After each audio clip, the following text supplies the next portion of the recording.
Welcome to SomeGuy's Garage. Today we're going to test the Mastercraft Maximum Ratcheting Damaged Bolt Removers. Even though these are branded Mastercraft Maximum, I'm fairly certain these were OEM'd by Gear Wrench. Quick look at how they work. They have some fluted teeth here that you can see that are able to grab onto rounded or damaged bolts. And they actually have 4 sizes on each wrench. So there's 1, 2, 3, 4 with reverse levers so you can go either way. So what I've done is I've rounded off the 7/16 bolt here. So with the proper size, there's nothing on a regular ratchet. So that's a 5/8 socket. And because it's so round, it won't even turn it. So just as a little trick, sometimes these don't grab on the first bite or anything. You might have a little bit of trouble there. I've already got some notches in it where it's actually going to bite. But what you can do to help is just set it on there and give it a few taps with a hammer.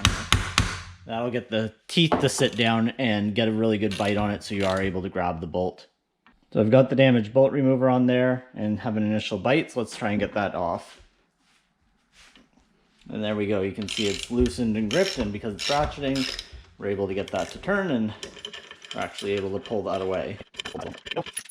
So you can see here how it's actually gotten a pretty good bite. Hopefully that's in focus. Gotten a pretty good bite on the bolt. Then to get the bolt back out, you just reverse the wrench and grab onto it somehow, and it twists right off.